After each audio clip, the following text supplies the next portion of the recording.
and welcome to a Q&A. Never done a video like this before, but I really love watching them when other people do them. And so welcome to the first time I'm doing it, but also the promise that I have is that I'm going to answer a lot of questions because it really annoys me when people make Q&A videos and then they only answer like a couple of questions and you're like, I want to know more.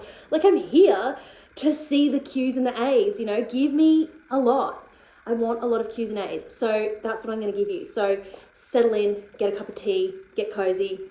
Let's have a Q and an A. Okay. So the first question, I think this is such a good like little summary of what's going on in a person's life.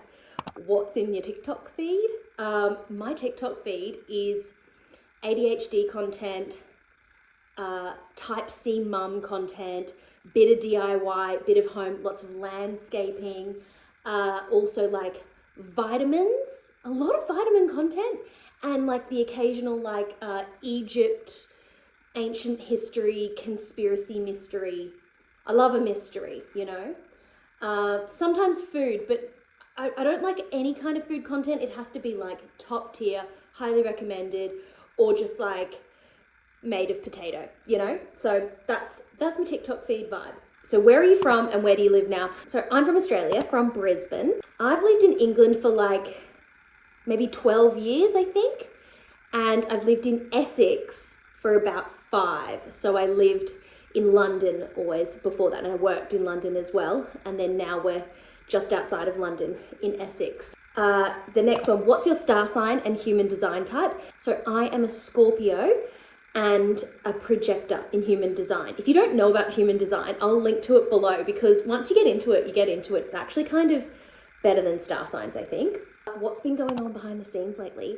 We are selling our house. So after all this time of like planning this renovation, and I've mentioned it in so many videos and like it's been what we've been working towards, we're not going to go ahead and do it because a few things have happened. You know, I like to follow signs from the universe, and just now with 2 kids, the whole thing, we were about to sort of pull the trigger on it, and we got to that point of like, are we sure we want to do it? Because like once you start it, you can't get off that train. So we've just reassessed and gone, actually, we probably are better off just getting something that needs, I still want something that needs work, but just not as much work. Like we would have had to have moved out. We're basically knocking this house down was the plan. And I think I'd actually enjoy more getting a house that you could just do room by room and really enjoy it and really go and collect stuff from the charity shop and Facebook Marketplace and like do it slowly and intentionally rather than like big and all at once. Because when you move into a house like that, all of a sudden you need all the stuff today, get it in, and that's how you end up buying stuff you don't want and feeling rushed and not like enjoying the process of it. So stay tuned for some things around that. We've been looking at houses, we've been seeing quite a few good ones.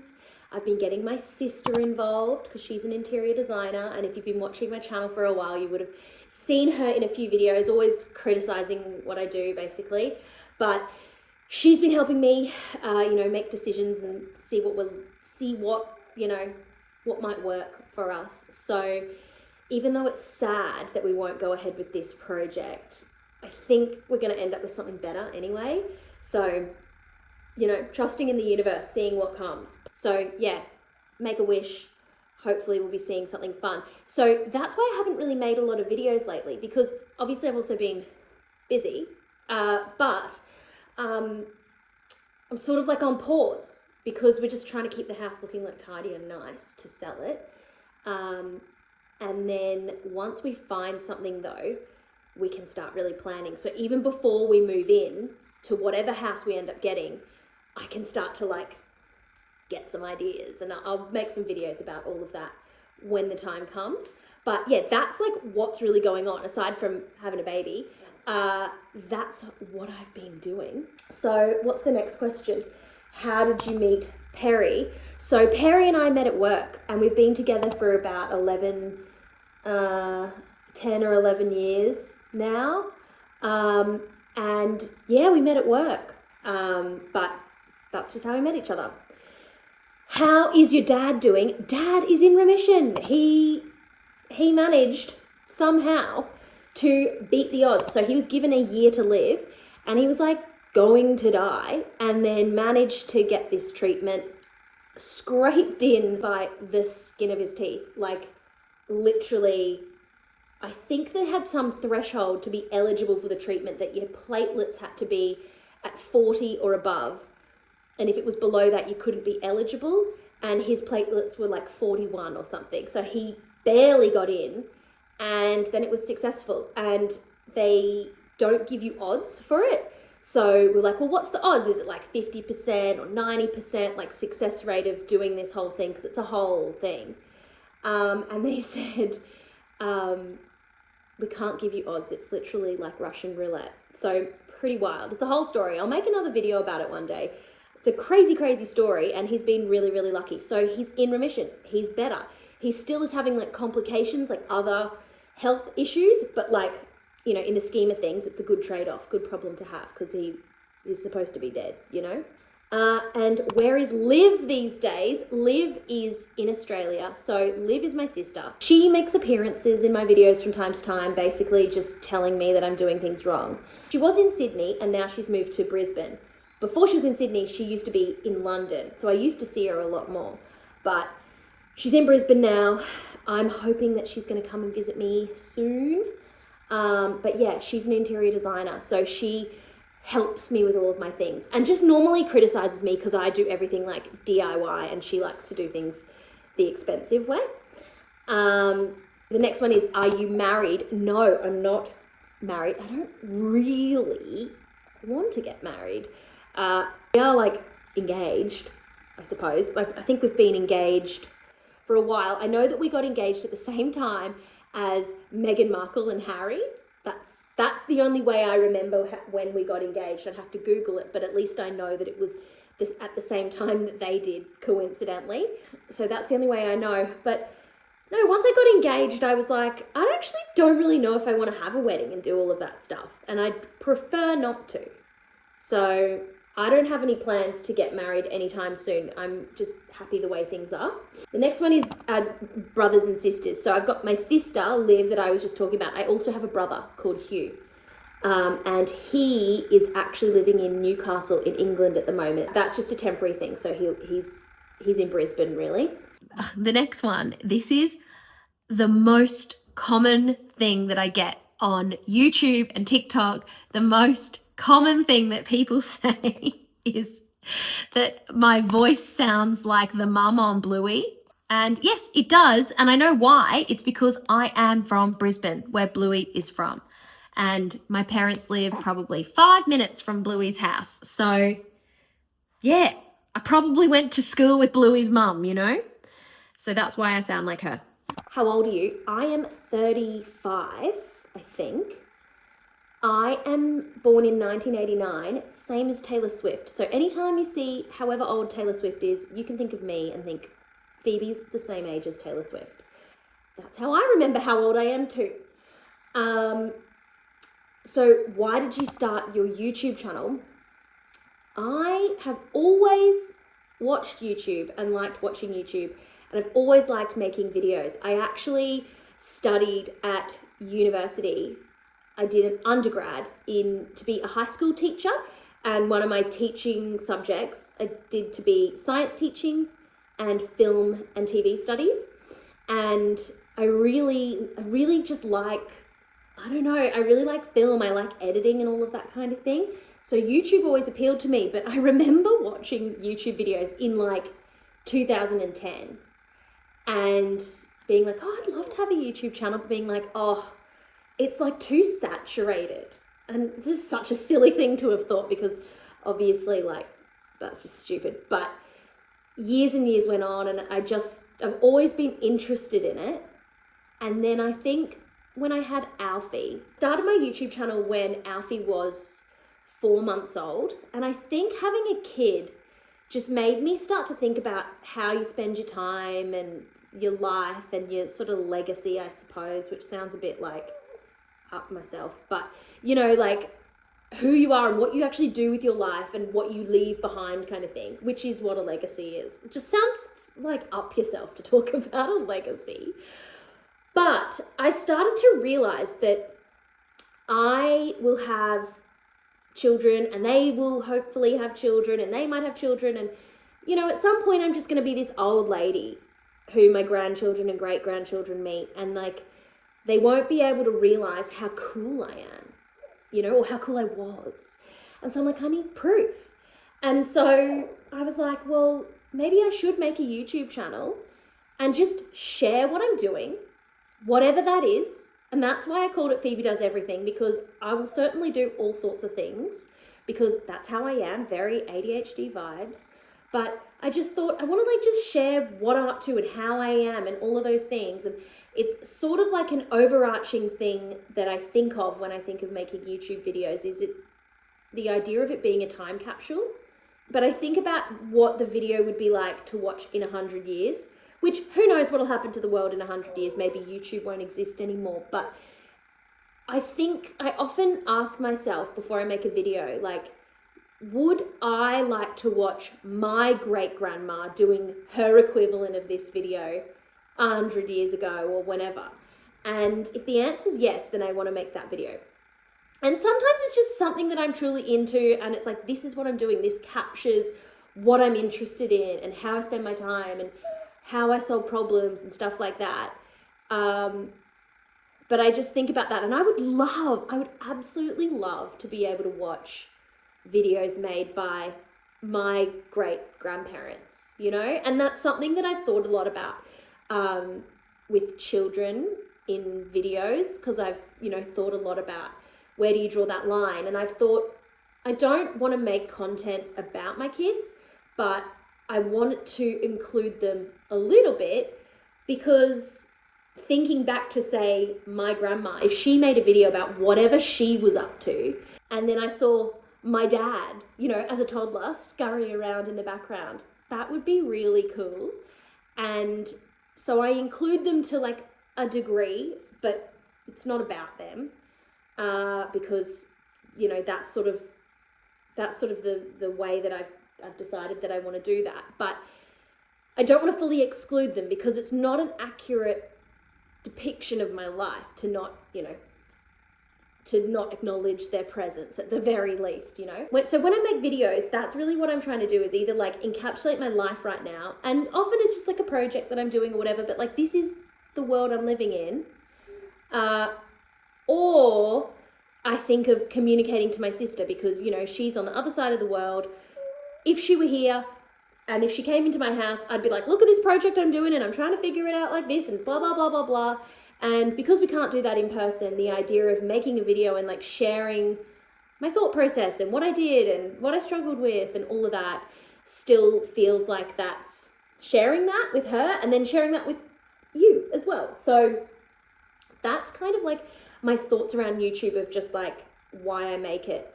And I definitely don't want YouTube to become like a burden. So I just make videos that I feel like making, you know, and that align with like those values. Like I would never make a video just because I know it's going to get lots of views if it doesn't interest me, because that's not an accurate depiction of who I am or how I make decisions, you know? So that's that. Where do you get your ideas or inspiration from? I definitely Pinterest, and a little bit Instagram, but I'm not that much of an Instagram person.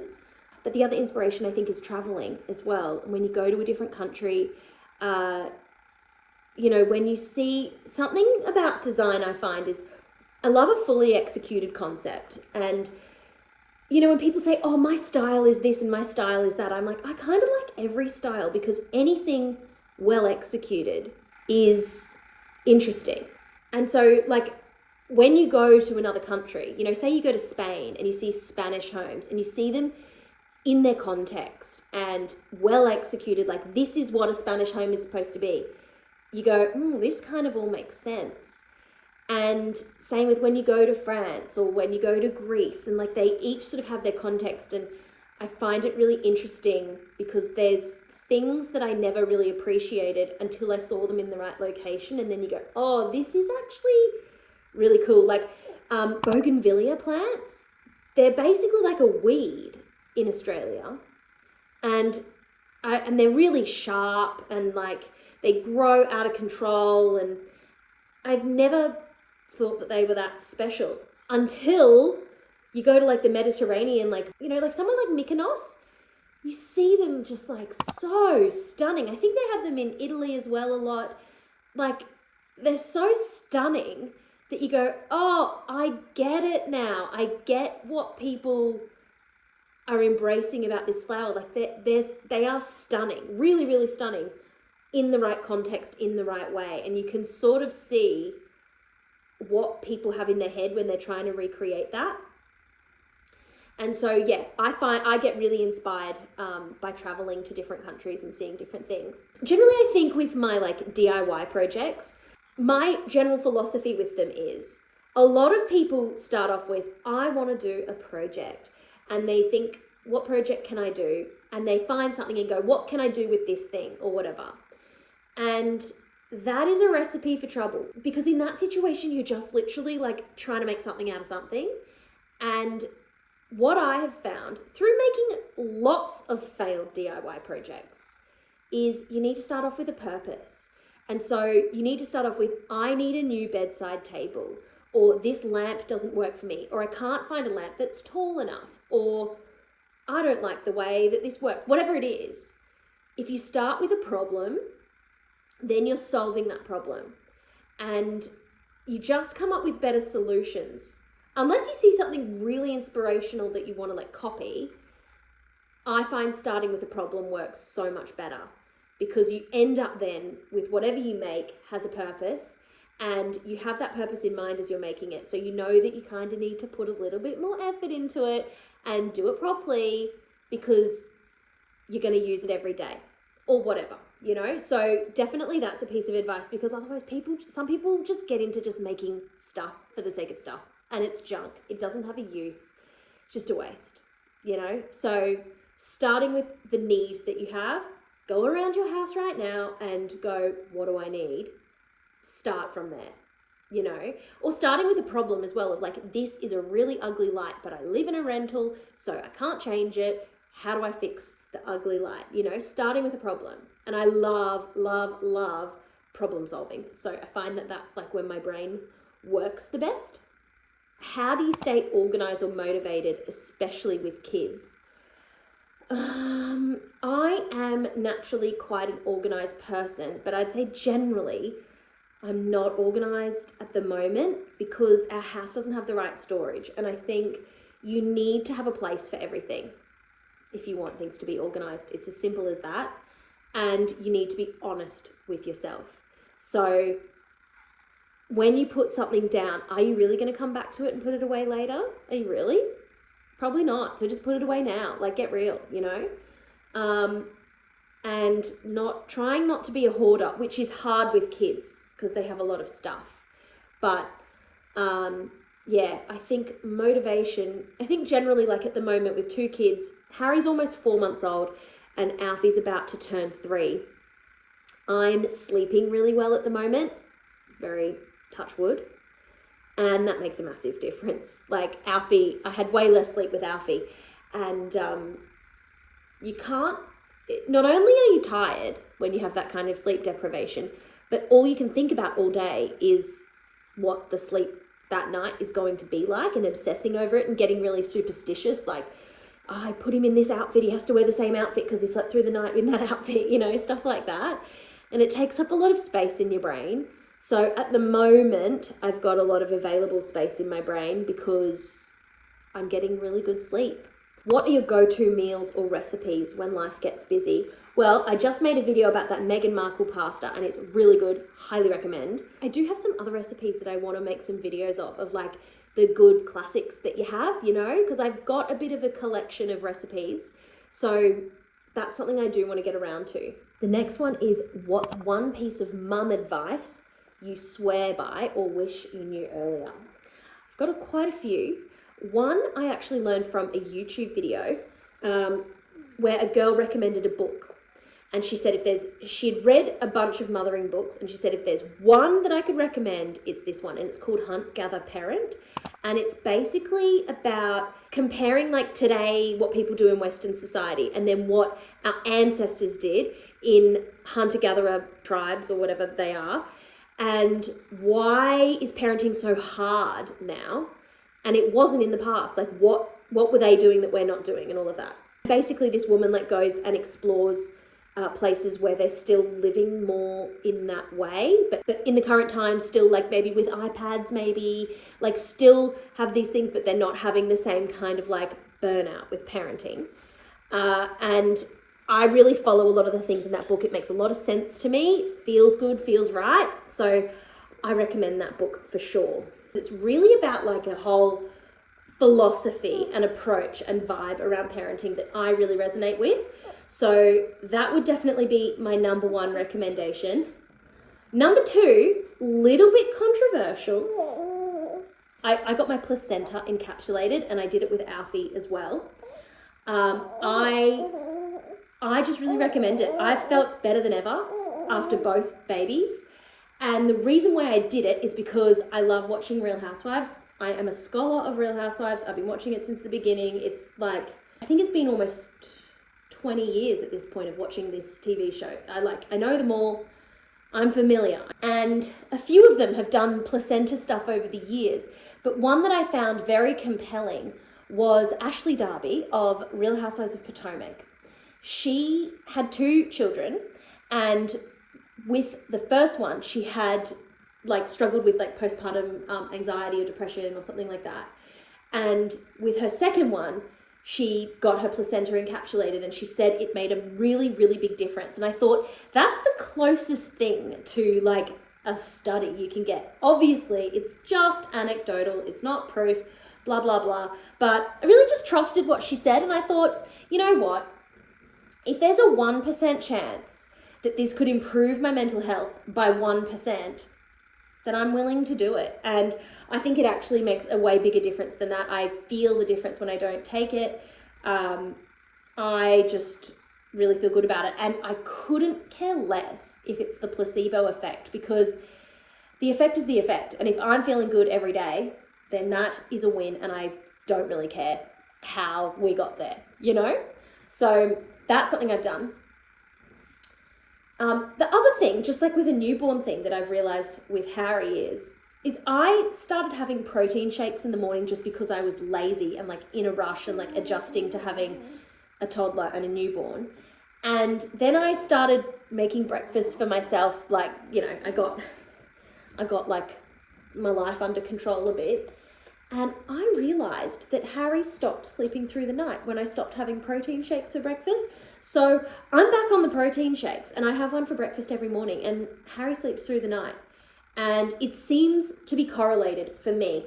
I have no idea if this is like a real thing or not, but if you have a newborn, maybe it's worth trying. Definitely can't hurt. And yeah, I just keep having protein shakes for breakfast, and he keeps sleeping through the night, and I'm happy. I'll take that. What's your favorite age or stage of your child so far? I would say right now, I'm loving having a newborn and a toddler. The age difference is 2 years and 8 months. And I got Alfie in the bed. He has a mattress on the floor, and I got him toilet trained before Harry came. So he's really like sorted now, and he's a lot easier. And I can just like give him instructions, and he just goes off and plays. And Harry's really easy still. Like, I love the newborn phase. It's really like kind of my favorite because, you know, you just put them down and they don't move. And I just love how like easy it is. I think it's gonna get hard once Harry starts like crawling and getting around. And I found that age quite hard, when they can move around and get into stuff and get into trouble and hurt themselves and stuff, but you can't yet negotiate with them or like explain things to them. So you just have to watch them so much more and control them so much more and like interfere so much more. And I don't like doing that. So yeah, it's probably about to get hard. Do I want more kids? Yes, I do. I would like 1 or 2 more. Here's Harry. You say hi. Yeah, I would like 1 or 2 more. I think maybe I'll have like one more and then reassess. Although my grandmas are twins, so, you know, maybe I'd have twins. Don't know. I think twins would be really, really hard. So the next one's all about home and decorating and stuff like that. So where do you start when you're planning a room makeover? Well, I have some videos that I'll probably be putting up soon about this with some houses that we're looking at buying. I start always with the floor plan and the size and like what you need. So like, what do we need to do in this room? What maybe furniture do we have, or what furniture do we want? What are the sizes of those things? How do they work in a layout? Like, can you fit this in this nook or whatever? And once you've got like those kind of anchor things that's like a non-negotiable, we need a sofa that's this big, we need a bed that's a double bed, whatever it might be. Or I've got these bedside tables that I already have and I really like them and they're this dimensions, whatever. Once you plug those things in, and I use Home Styler for that, which is a free thing. I really love it. It's literally like a website you go to and it's free, and you can make full on floor plans, renderings, put furniture. It's like so customizable. And this is what I do when I'm planning a space, to just really be able to see in it and look around and go, what's going on here? Once I've got like the things in the spots with the sizes and see that it works, it's not too small or not too big or whatever, then I like to then start thinking about what it will look like. What are the colors or whatever. But I also don't like to make too many decisions that are going to block me in, because I like to buy furniture and stuff secondhand and sort of just see where the wind takes me. So sometimes I'll be like, oh, I know I need some kind of console table. And then I'll go on an adventure and look to find something. And then whatever I find might like put the room... Are you all right? But then whatever I find might take the room in a direction that I couldn't foresee, you know? And depending on what you find is then what happens next. So I like to give myself the restrictions that functionally and like realistically are unavoidable, and then leave other bits open, and then sort of just tie it all together at the end once you sort of know how everything that's going to go in the room or whatever. So the next question is, what's my favorite DIY that I've done? And I would say it's that lamp made out of a single piece of veneer. Like, I just think that turned out, apart from like my little mistake with it, it turned out exactly like the thing that I was trying to make. It doesn't feel like a DIY version of it. It feels like the thing. And it looks like sophisticated and nice, instead of like someone with a hot glue gun was on the loose, you know? So yeah, I'm definitely proud of that one. The next one is about our home decor like tastes between Perry and I. Do we have the same style? And the answer is absolutely not. But over time, he's starting to trust me and just let me do what I want. But in our last house, I wanted to get everything like secondhand and thrifted and stuff. And he was like, no, yuck. And it's sort of taken over time, me like gradually like putting things in, for him to realize like that stuff can look nice. It doesn't always mean that, like, I think in his head, he thinks that if it's secondhand, it's like covered in fleas and stuff. And obviously it's not. And over time, he's started to trust me more. I think especially because when people come to our house, the things that they comment on are always the things that I've thrifted or a DIY or whatever. Those are the most interesting, cool things in our house, you know? And so he's starting to like embrace that and appreciate like the uniqueness, I think, because I like things that are a little bit more different and handmade and have a story about them, rather than looking like a showroom from the most trendy place that exists, you know? So he's learning to embrace that. And I think he also realizes that I annoy him less when I just get what I want, you know, that ancient thing, happy wife, happy life. Like, he just knows his life is easier if he just lets me have everything that I want, obviously, you know. The next one is, what's one home purchase you regret? Without a doubt, it's our sofa. I hate our sofa. We used to have a really nice one that was so comfortable, but we got rid of it when Alfie started to get when Alfie started to get a bit bigger, and like we just knew it was, not practical to have this fabric sofa with like a toddler who loved getting his hands dirty. And so I was like, let's just, because it's all temporary because we're going to do this renovation, let's just get a leather sofa that's totally wipeable, and we'll just go Facebook Marketplace. It'll be temporary anyway, and like easy peasy. And I got white because I thought that was going to feel a bit fresher and everything. And the color is fine, but the sofa itself is so uncomfortable, and it actually originally would have been far more expensive than the one we used to have. The brand is Natuzzi, and it is so uncomfortable. It is awful. I can't wait to get rid of it and like just get something that's more comfortable. The next one is, what's a decorating tip that you have? And I would say, to make a space feel fresher and nicer and like have a nicer impact, is to think about the first impression that you have of a space.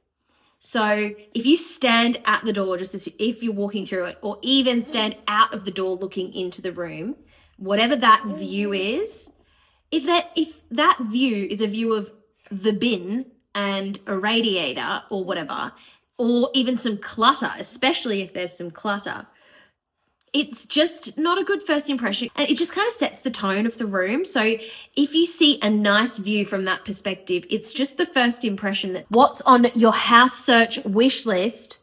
There's a lot. We're starting to think about schools. That is, this added dimension that I've never cared about before. We want some standard things of the size and the distance from the train station and the area for the school, things like that. We're looking for like 4 or 5 bedrooms and a decent floor plan. Something that I really want that we don't have in this house is the kitchen. I want the kitchen to be at the back of the house overlooking the garden. And I feel really separate when I'm in the kitchen at the moment, being at the front, so far away from the back. So that's really important. But say, for instance, with what we're looking to buy, I don't want a new kitchen really. I would like a slightly out of date kitchen, something that functionally is fine. It's just a bit out of date, so that I can move in, live in it, like it, especially if it has a like good layout, just start living in it, and then be able to do like a bit of a kitchen project 6 months down the line once you kind of know the space a little bit better. That would be my dream, because I prefer to buy a house with a slightly older kitchen so that you can justify putting in your own and then really doing it the way that you want it, because I'm quite particular. But other things we want, a good garden. I really care about the direction that the house faces and making sure that it gets good light. I like lots of privacy, and I like to have trees at the back. That's very, very important to me. So yeah, hoping to find something that sort of ticks all those boxes. How would you describe your style, and where do you shop for clothes? So my style, I could make a whole video about finding like wardrobe peace, because I definitely feel very peaceful about my wardrobe. I always have something to wear, and I definitely haven't always been that way, but I'm very particular about what I like to wear, and I think I've established my own just preferences. And my number one way I've done that, actually, it might sound a bit negative, but I start with what I don't like.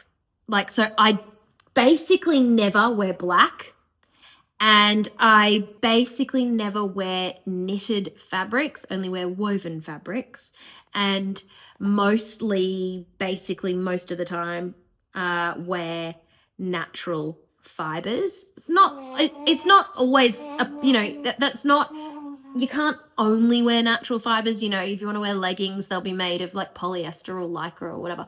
But for the most part, that's how I decide on things.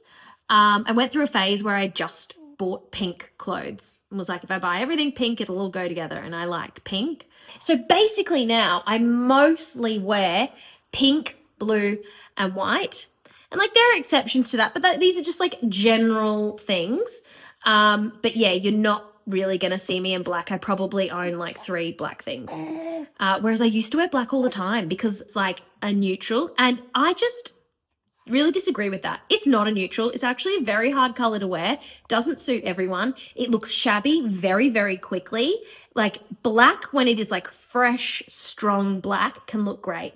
But often the reality of wearing black is that it can start to look faded and shabby and just bad. So I am against wearing black. So the more that I have found myself like making rules of I don't wear this, I don't wear that, blah, blah, blah, the easier I find it is to make choices about clothes. And I have a lot of clothes that I've owned for like over a decade that I happily wear. And like if I get invited to like a wedding or something, I will just decide what I wear that morning because I've got that many good things in my wardrobe that I'm happy to wear, you know, and just have to decide based on the weather that day, I suppose. But yeah, I'm really like in a peaceful place because I just, the fundamental rules of my wardrobe haven't changed in a very long time. And basically I like to wear, my ideal outfit at all times is basically what I'm wearing now, like a linen shirt and linen shorts or a linen dress. Like linen is the goal. But yeah, I like to wear just like short things with sleeves, maybe a collar. I'll link some things below. I'll make a little like board of the like my favorite like linen shirts and stuff, and I've got these shorts from H&M. I'll actually link to them below. They're like linen, or sometimes they're linen blend. They seem to change them, but I live in them. I go on these like big 10-kilometer walks through the farm, everything on a hot sweaty day, and it's totally fine wearing these shorts. They're just so good. Often shorts like that can be a bit uncomfortable for that type of thing, but these aren't. I think it's because they have a thick waistband, so they're really comfortable. They just hang nicely. They feel like casual, but not like, sometimes casual clothes feel like you rolled out of bed. It's more like just casual in a nice way, you know? And I basically wear like this uniform. I'm a bit of a uniform dresser. I wear some kind of linen shirt and some kind of linen shorts as often as I can. And it's basically just the weather that limits that. But if the weather allows for it, 9 times out of 10, that is what I'll be wearing. And so I've got my favorite H&M shorts, and I've got them in a bunch of colors. And then what I like for linen shirts is this shirt is from H&M actually as well. And H&M does do good linen. And there's also this brand from Australia called Unison. I really like that brand. And then another unexpected one that has become a new favorite is an Australian brand. If you're in Australia, you will be familiar with. There's a shop called Just Jeans, which I normally wouldn't shop in, but we went there for some reason, and I noticed that they sold pure French linen shirts, and they weren't expensive. And I was like, oh, I might buy this. Anyway, probably that's like now my top 3. A linen shirt from Just Jeans. And I've actually been meaning to go and look online to buy some more because I like it that much. And like if you've been to Just Jeans, you'd also be surprised. Like it's not the type of shop that you'd think to get a nice linen top from, but yeah, it's just a good shirt. So, but yeah, for an international option, I would definitely say H&M. H&M's very reliable. They have a bit of a heavier linen, and they're long as well. They're usually quite long, and so I like a longer top. So yeah, H&M, it's good. The next question is, what's one clothing item you reach for constantly? Well, apart from anything made of linen, my Birkin Crocs. I wear them all the time. Like they're just such an easy shoe. They're washable. Like you don't have to worry about them. They're just so good. I just wear them all the time. And like, look, we're coming into summer right now. So like, hello. We're coming into summer right now. So like, this is a summer version of my life, and I'm just like pretending winter doesn't exist. So obviously the linen and the Birkin Crocs don't come out as much during winter, but that's winter Phoebe's problem. The next question, what does your skincare routine look like? My skincare routine looks like water on my face. And sometimes I like to exfoliate with a face towel. That's all I use. I don't really like putting stuff on my skin. Probably need to deal with some sun damage, actually. But yeah, that's what I do. I'm pretty low maintenance like that. And moisturizer. I like to do hyaluronic acid because I have quite dry skin. What are your favorite shows or books lately? So shows is always Real Housewives and all the other Bravo shows, of course. When it comes to shows and books and like podcasts, any kind of content recommendation, my sister is actually really good at that kind of thing. She can come up with very good recommendations. You know, some people recommend things and it wasn't that good. She is always recommending top tier content. So maybe I'll get her to come on a video with me and give her recommendations because she can always recommend just a good piece of content, you know? What's a book that really stayed with you, fiction or nonfiction? Okay, so a book that has really stayed with me is one that I've recommended to a lot of people. Is called Out of the Forest by an Australian man. And essentially the concept of the story is it's a true story of a man who lived in the forest behind Byron Bay for like 10 or 20 years, like a long time. And what I thought I was getting myself into was like a jungle man kind of story. And it actually was a very empowering story about like addiction and getting your life together and, just triumphing over and just like facing challenges in your life. And, you know, I thought the story was going to be, wow, I lived in the jungle and this is how I survived. It was more like, look what a mess my life was. And it was really remarkable. And he now has a PhD, but he was basically like a drunk in the forest, you know? And I don't want that to put you off the story because it's just a really, really incredible story about his life and what he's achieved, you know, with a lot of hardships in his life. And it's just really, really inspiring. And I think about that a lot. Oh, another book that really stayed with me is The Nightingale by Kristen Hanna, I think. That was an incredible story that's actually got me into historical fiction. The Nightingale is basically about people living in World War II, but not in like a World War II way where it's like bombs and stuff. It's more like captures, I think, what it would have been like at that time, which at the time would have been extremely confusing because you don't know what's going to happen next. Like, when's this all going to end? What the hell is going on here? You know, and they kind of like captured that quite well in that story. It was an incredible story to like see what that would have been like for people to process and like try and figure out like what's going on. And like, it was just, I remember I finished reading it when I was on a bus and I like closed the book and I was like, I think I just finished reading the best book I've ever read. Like it was really, just really good. I need to read more by that author actually because she's really good. I'm a bit behind on the reading at the moment. What's a series you've been obsessed with lately, as in TV? Look, I would say Real Housewives. If you haven't watched Real Housewives, I would say just go and watch the first season of Real Housewives of Beverly Hills and the first 2 seasons of Real Housewives of New York, remembering that it's, you know, well over 10 years ago now, maybe 15 years ago. So just, it's a bit vintage, but just appreciate the vintageness of it. And the other one I would recommend of Real Housewives is Real Housewives of Sydney season 1. That's just great TV. So that's my recommendation. Just watch Housewives. The next question is, what's your dream for your channel or creative work in the next few years? I just want to keep making videos that I like making. And if I feel good about what I've made and I feel like I've stayed true to my my intentions, I think it's easy with YouTube to be like, oh, I want to get lots of views or lots of subscribers and stuff. And like, if I wanted to make videos that would just get lots of views or lots of subscribers, it wouldn't be as authentic anymore, because the motivation would be views, not authenticity. And so I don't necessarily want a load of views or a load of subscribers or anything.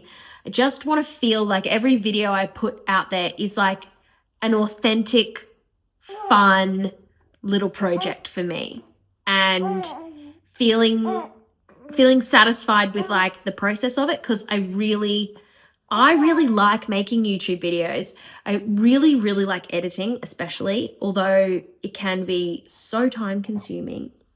But yeah, my goal with YouTube, I suppose, is just to keep making content that I feel good about and that my great-grandchildren could connect with me through. Whether that's, you know, maybe connecting with a few, like maybe some parenting advice here and there, maybe, I suppose. But mostly like just sharing what I'm interested in, and through that expressing who I am and how I am. And then maybe, you know, my great-grandchildren learn something about me. Your children, maybe Harry's children, who'll go, this is my granddad, maybe one day. So yeah, that's all the questions that I have. So let me know in the comments below if you have any other questions. Maybe I'll do a part 2. But yeah, I feel like that was quite a lot. Get to know me. That's the vibes. That's what I'm about. And yeah. So if you have any other questions, put them in the comments below, and maybe I'll make a part 2. We'll see. I'm sure there's probably other things that I've missed. So yeah, put them in the comments below. So if you enjoyed this video, and especially if you like Real Housewives, let's be friends. So subscribe to me so we can be friends, okay? But yeah, I want DIY YouTube Real Housewives friends, okay? And it's not too late to start watching Real Housewives. This is my like Real Housewives propaganda. And also follow me on Instagram, and you can stay up to date with whatever I'm doing. Who knows what I'll be doing next, although I expect we're gonna have a lot of home stuff, room makeover stuff, moving, you know, that kind of thing, once we move. So yeah, come along for the journey. Come and be a YouTube and an Instagram friend with me, and I'll see you in the next video.